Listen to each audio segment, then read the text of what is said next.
This is problem 3-15. It is on page 96. The unstretched length of spring AB is 3 meters. If the block is held in the equilibrium position shown, determine the mass of the block at D. So I will sketch this problem for you.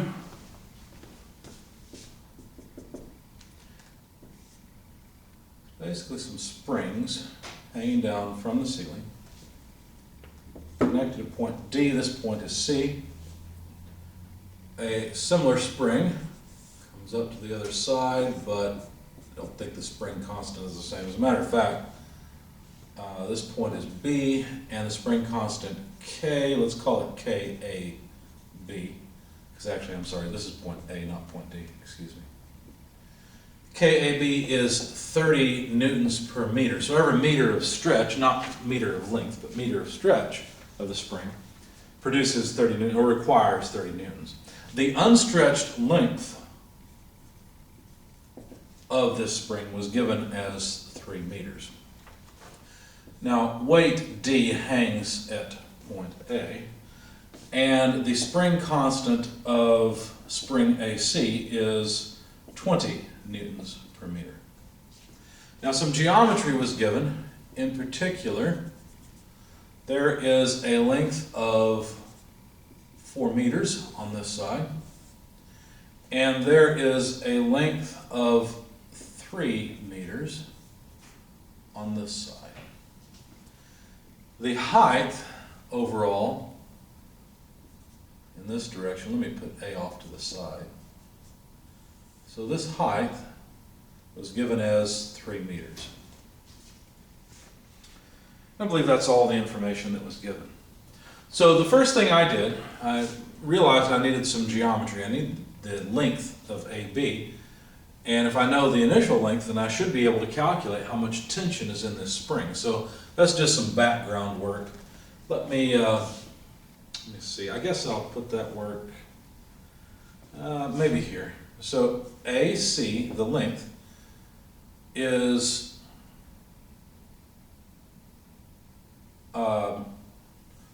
root 3 squared plus 3 squared equals about 4.2426 meters. That's the length over here.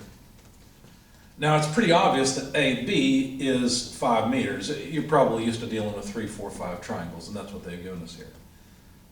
So what that means is that the stretch of spring AB, and I'm using X here, despite the fact that I'm sure, make a regular XY coordinate. I don't mean X in this direction. I just mean the stretch of the spring. Maybe we call it delta S. I don't know. It doesn't matter. The amount that the spring is stretched must be its current 5 meter position minus its initial 3 meter length. Or in other words, it's stretched by 2 meters. Now what that means is that the tension in spring AB must be equal to the spring constant in AB times the stretch of the spring AB. And so that's simply 30 newtons per meter times 2 meters worth of stretch. So the tension in the spring has to be 60 newtons. Now let me sketch a free body diagram of point A. There's obviously tension AB, which we now know the magnitude of. There's tension in spring AC, and there's weight coming down from point D, or weight D. Now, if we sum forces in the horizontal direction for this free body diagram, we'll have tension AB in the X direction minus tension AC in the X direction. Notice that the weight doesn't have a horizontal component. And if I want to write these in terms of, well, I guess the first thing let's do is let's rearrange it. So TABX equals TACX. If I want to rewrite these in terms of, the angles or the total tension, AB in the X direction, this component of the vector right there would be TABX. It's just a piece of TAB, that's why I've made it a dashed line. Well, I need to know something about the angle here, but I do. It's a 3, 4, 5 triangle, right? So it's the 4/5 side. Okay. And that's equal to TAC, but I don't want to write X, I want to write the total vector. And what I need then is the angle, but that's not too hard because look, it's the same. This is a 45-degree angle, right? So I can write it using sine or cosine of 45 degrees, or I can realize, wait a second, I've got the hypotenuse of this triangle. So basically I know how these lengths shake out, in the horizontal and vertical directions from TAC. It's just 3 over the hypotenuse, which is 4.24, etc. So 3 over 4.2426 meters. The meters cancel, so I didn't bother writing meters in either the 4/5 or the 3 over 4.2, etc. But what this does is it gives me a relationship between TAC and TAB. And so TAC equals TAB multiplied by 4/5 times 4.2426 by 3. All I'm doing is taking this fraction, inverting it and moving it, and then flipping the equation around. That's all I've done. Okay. Now why did I do that? Well, I already know the tension in AB, right? This is just 60 newtons. And so plugging all that into my calculator, I found that the tension in AC is about 67.8823 meters.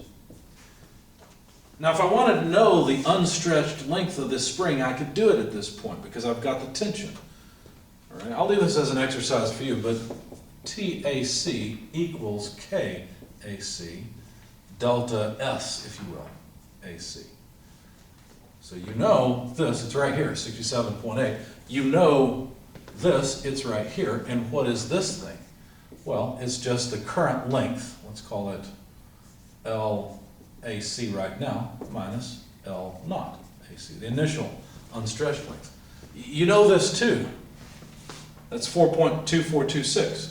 So you can figure out how long that spring is if it's unstretched. I didn't do that because they didn't ask for it, so I didn't bother. I just moved on to summing forces in the y direction. So that's TACY plus TABY, taking the vertical contributions of AB and AC. And then subtracting off weight D. Sometimes I call it W sub D, sometimes it's D. It doesn't matter. As long as you know what you mean by the symbols you're working with, it's fine. So the question is, how much weight would be required for equilibrium? So we got to solve for this, TACY plus TABY. Now TACY, of course, can be written as TAC. Let's see, I want the y component, sine or cosine 45 degrees, doesn't really matter, or, as I've used before, 3 over 4.2426 plus TAB, and I want the vertical component, so that's going to be the 3/5 side. Now notice I know TAC and TAB, and so D is equal to TAC, which is 67.8823 newtons times 3 over 4.2426 plus TAB, which is 60 newtons times 3/5, and so that number comes out to about 84, make it better, 84.0 newtons. And that was the question they asked, is how much weight is required at D for equilibrium in this configuration? Actually, that's not quite what they asked for, is it? They asked for the mass, they didn't ask for the weight. Mass and weight are not the same thing.